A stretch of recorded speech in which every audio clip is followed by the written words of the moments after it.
until quite recently, Norway had few structured treatment programs aimed at preventing sexual violence, but a lot has happened the past few years.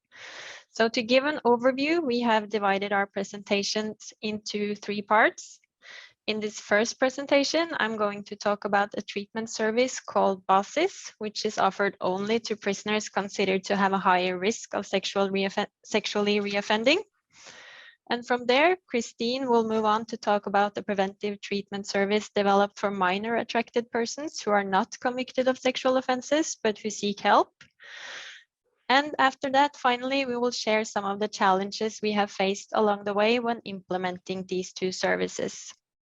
And during our presentation, we will focus first and foremost on how these initiatives were established and organized and what they look like today.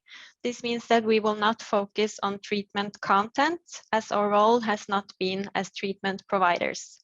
And also, just for the record, to emphasize that these services are part of the general mental health service, we will use the term patients when we refer to service users. But first, I want to tell you a bit about the Norwegian context to kind of set the scene. Norway is one of the 3 Scandinavian countries and quite small. We have a total population of 5.4 million people.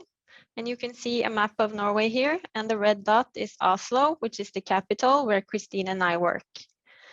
And I guess we can say that Norwegians are generally quite happy. Norway scores highest on the UN Human Development Index, meaning that we top the list as the country with the highest quality of life. We have a well-functioning welfare state, and Norway is characterized by what has been referred to as a culture of equality, including high gender equality.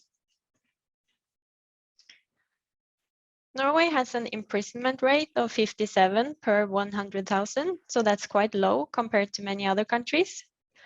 As I'm sure many of you would know, Norway and the other Scandinavian countries have long been referred to as exceptional in terms of criminal policy.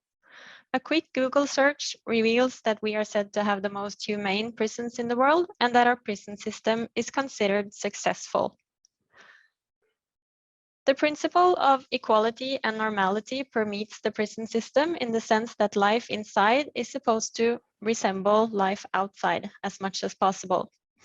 All welfare services shall be available to prisoners, and they have the same rights as everyone else except their freedom. Prisons do not have their own staff delivering medical or educational services, but these are imported from the community. And the purpose is that this gives better continuity in the deliverance of services, which makes rehabilitation and reintegration a more accessible goal.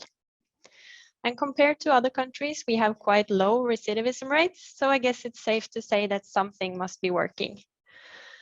Norway is also known to have low sentencing levels and has a maximum sentence of 21 years and preventive detention, including for sexual crimes. And last but not least, I have to mention that we don't have registries or notification laws for people who have sexually offended. Lately, we have, however, seen a shift towards a more punitive approach when it comes to sexual and violent crimes. Our penal code's chapter on sexual offenses has been revised, and as an example, the minimum penalty for rape has been raised from 1 to 3 years.